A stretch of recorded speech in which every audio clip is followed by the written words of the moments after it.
Hi, my name is Jim Reinheimer. I am an educational consultant at Blast Intermediate Unit 17. Thank you for joining me today. Today's topic is what is family and community engagement as far as through the scope and lens of equity. My first topic was last month, and that was entitled, What is Equity? If you wanted to check out, if you have not already viewed and watched last month's webinar, you can check it out on iu17.org. You can just go under the professional development on the online learning hub, along with a lot of many of other resources to check out. I'm going to share my screen with you at this time.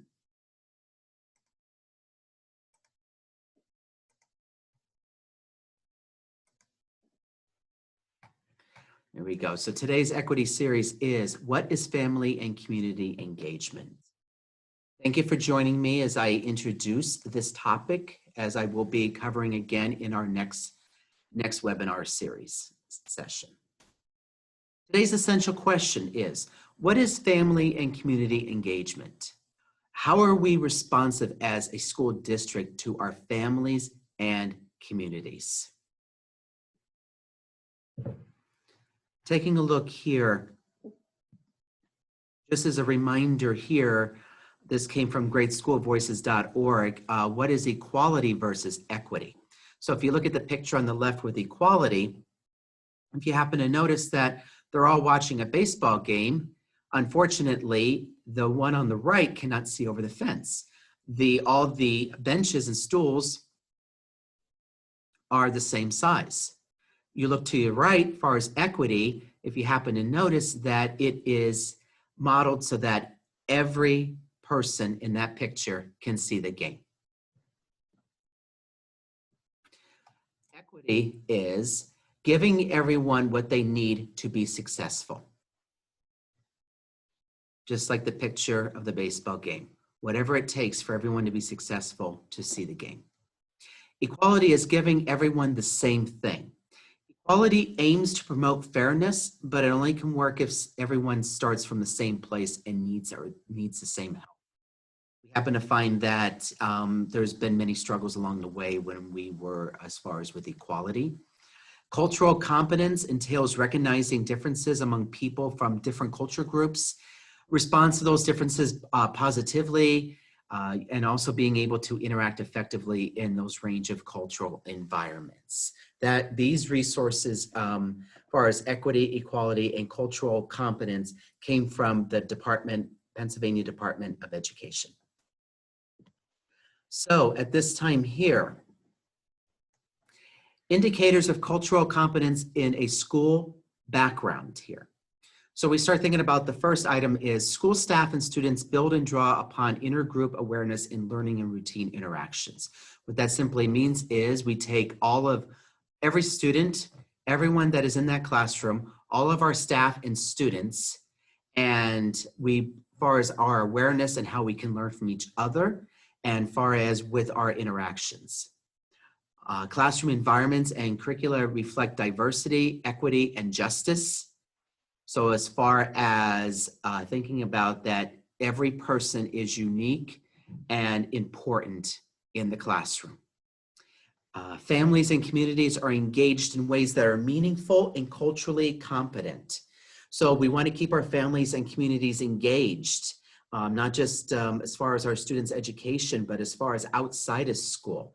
We want to keep it meaningful and culturally competent as far as everyone is included. Students are encouraged to speak out against bias and injustice. Anti-bias curricular initiatives are part of an individual school and community actions and planning. Students of all identities feel safe to fully be themselves. Every one of us should be able to be ourselves at all times. Anti-bias curricula and initiatives are part of the individual school and community actions and planning. Well, as far as other indicators include students of all identities feel safe to fully be themselves. Instructional strategies support a wide range of learning styles and emphasize the development of critical thinking skills. So taking a look as far as across all of these areas, take a look as far as what learning styles usually do they learn best. How do they respond? And as far as critical thinking, we want to continue to bring about that development. We want to continue to increase the development of critical thinking skills. This also came from the Department of Education, which was also adapted from teachingtolerance.org. It's a wonderful website, a lot of wonderful ideas about equity, a lot of helpful ideas as far as to help with schools. It's a wonderful resource to check out. Equity review. So as we said here, equity is the quality of being fair and impartial. That came from Department of Education. And they have also said that equity has been defined as every student having access to the educational resources and rigor they need at the right moment in their education, no matter what, across from race, gender, ethnicity, language, disabilities, sexual orientations, family backgrounds, and/or family incomes. In these areas, we also think about as far as poverty. We think about as far as where they live. We think about if it's more of a rural community versus, let's say, an urban or suburban community. So, and just looking here, there are 2 additional links if you wanted to check out. Pennsylvania Department of Education, Council of Chief State School Officers, which is where this quote also came from.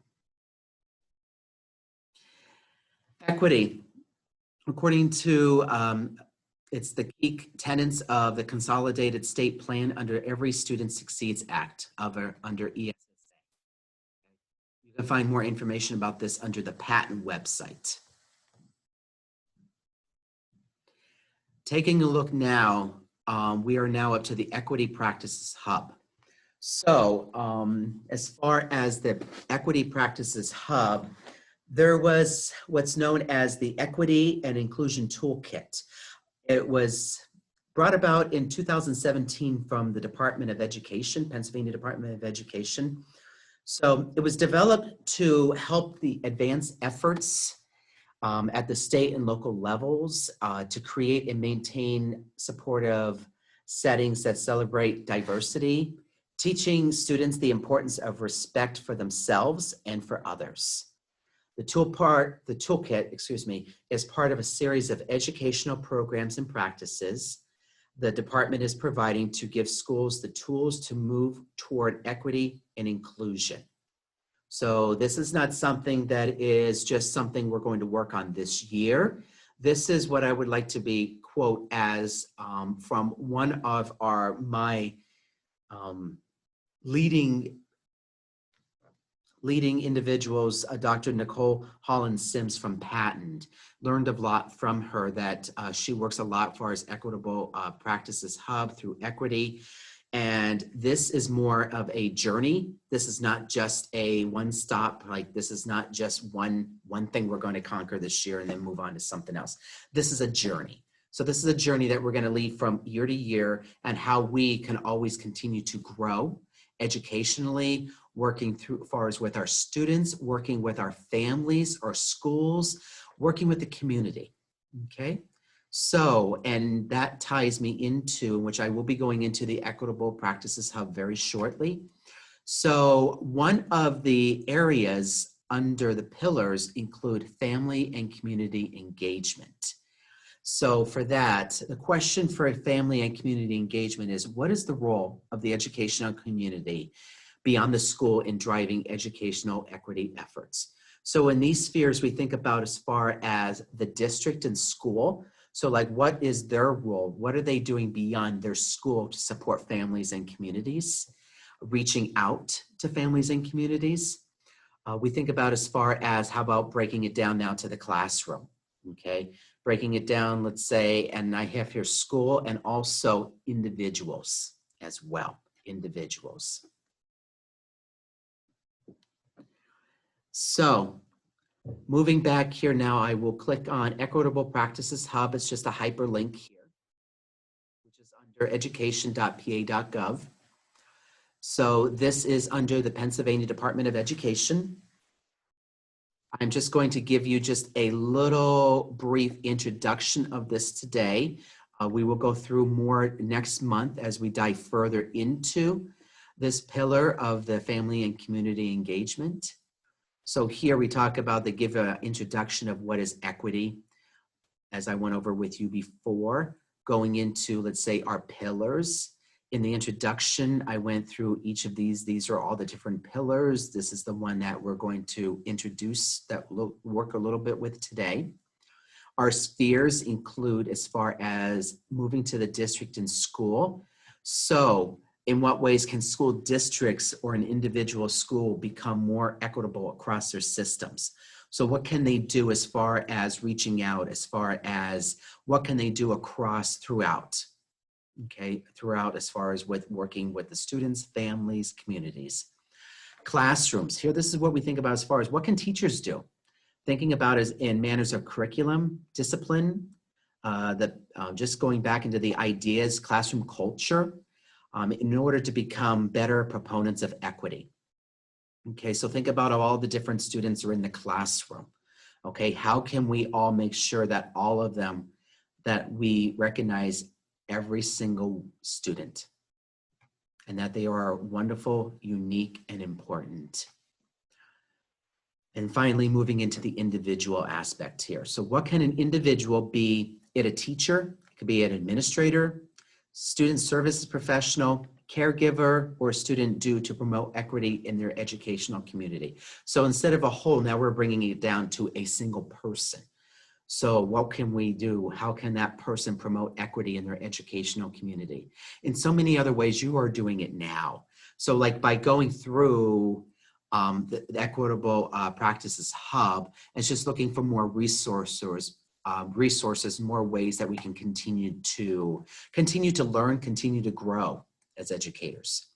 So as I had here, this is the Mid-Atlantic Equity Consortium criteria for an equitable school tool. So it's very important before you even going into the resources, if you were to click on this, take a look as far as where are you as far as a school at this point, as far as a starting point in understanding the current status of your district and school. So if I were to click on here, and the link is on today's PowerPoint presentation. So here, like if you go through here, I'm not going to go through all of this with you at this time. And I went through a little bit of this as well as far as the introduction last month. So like they have different questions as far as for school policy. Looking at here as far as questions here for the school organization administration here. So as far as viewing, like if it would be by looking at these questions and answering them, can you answer them honestly based on data, based on observation? Is it yes, no, or do you feel like it definitely needs some improvement? Okay. We look into, let's say, the school climate and environment.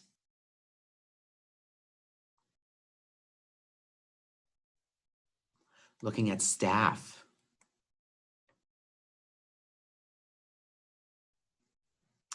Assessments and placements.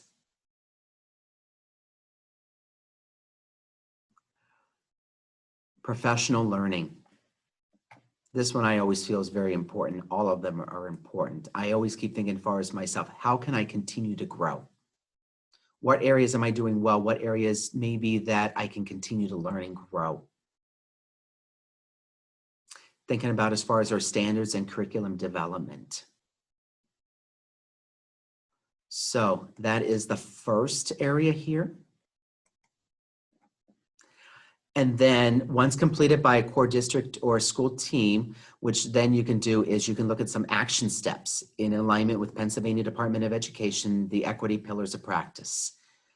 So clicking on this one here, companion.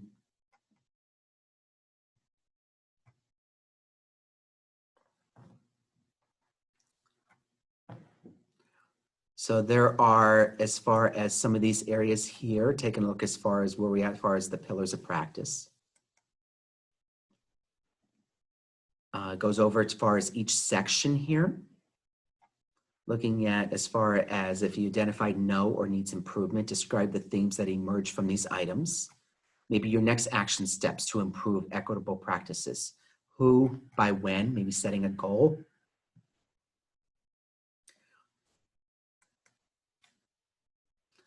And then consider determining 3 to 4 areas or sections of priority for immediate focus. looking at all of these priorities. When the audit is completed for next school year, identify 2 to 3 area sections that you predict will be improved. So taking a look at it, it's just a building the starting point. Do you think you could accomplish everything in 1 year? Maybe yes, maybe no. So just as far as like, where would you like to start first? So all of this is attached to the Pennsylvania Department of Education under Equity and the Equitable Practices Hub. So exploring here, so like if I went to right now, going into, and if I went back to my presentation here, as I went, this is what I just went over, these 2 areas. So family and community engagement, very important role in equity. We think about as far as our students, we think about our teachers or staff, we think about how we are assessing, working with our students every day.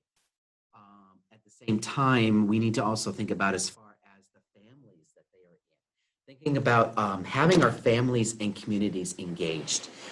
Being a former teacher, always trying to include the parents, the families in some of the different activities that we were doing as a classroom, some of the other community events, including all of the parents to attend, taking an active part.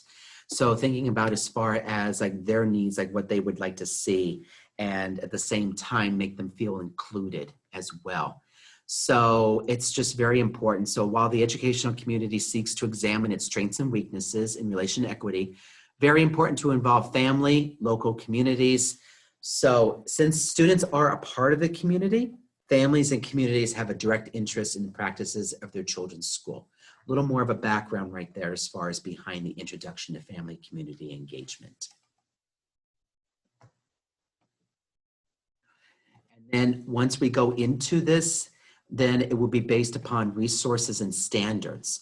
So they set forth as guidance and starting points for engagement of families and community as starting points of equity in schools. So we can go into, let's say there'll be a different standards under resources and standards under school and districts. There'll be resources and standards under classrooms, and there'll be standards under and resources under individuals. More about the different resources I will be going in with you for our next webinars, our next webinar next month.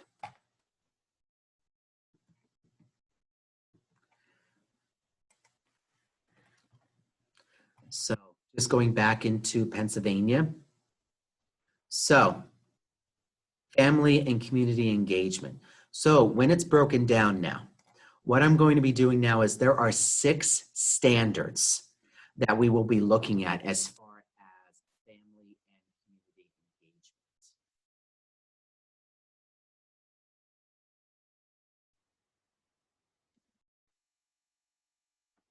Standard 1.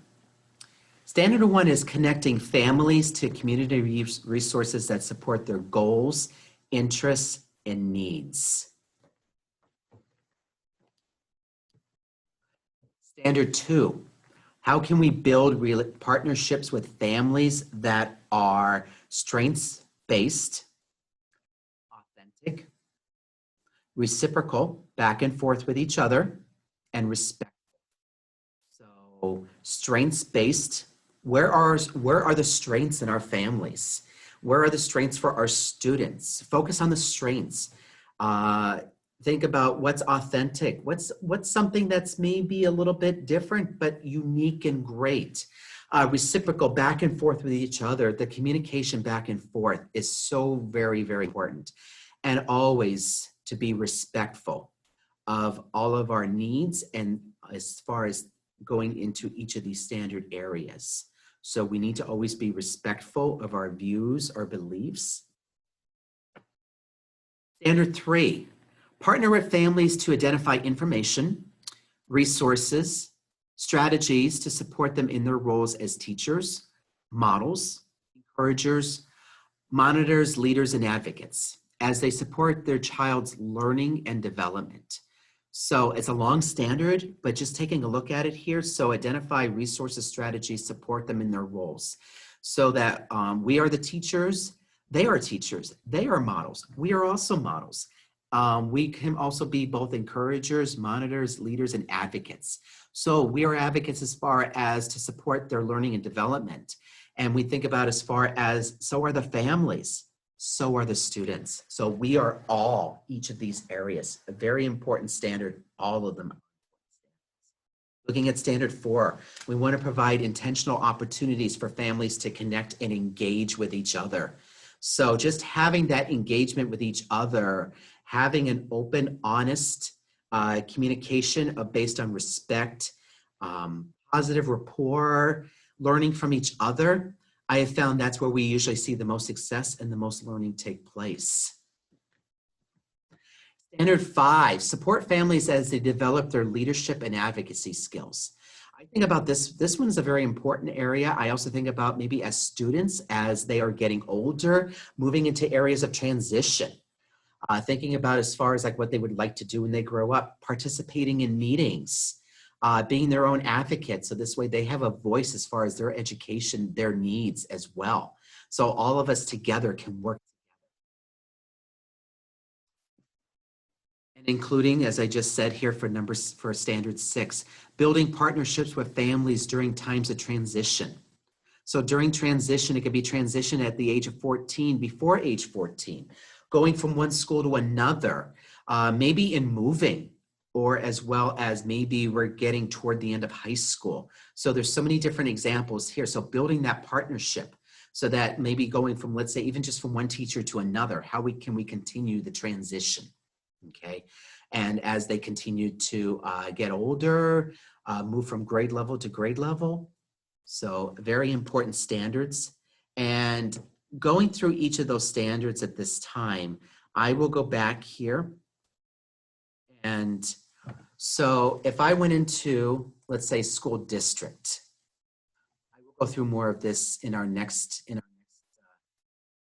webinar, but please feel free to check out these resources. So here, if this was just under the school and district resources, so all 6 standards are here, but under here is where you will start to find different resources that you can check out based on each of these standards. I was lucky enough last year to work with another one of our educational consultants here at the Jeff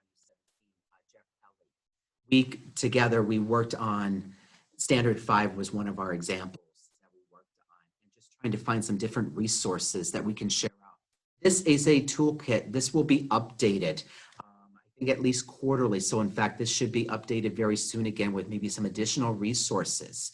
So please continue to come back onto the Pennsylvania Department of Education website, continue to check out the Equitable Practices Hub, go into each of those areas, go into the family community engagement. You will be finding a continuation of more resources. So as I continue to scroll down here, as you would see, you go into all the different standards. Each of the 6 standards that I just went over with you. I'll go through more of this, as I said, next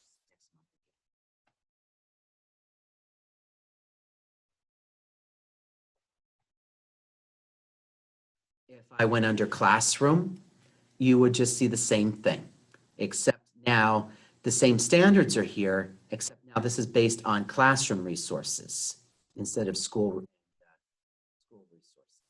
So here, there are some different resources, and then the same thing will be once we get to the individual as well. So if you have time, take a look at these resources.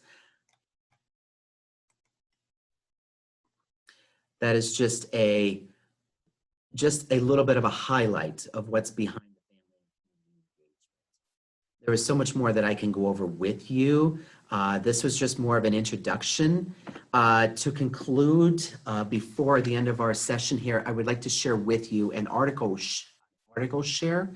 The article is called Rethinking Family Engagement During School Closures.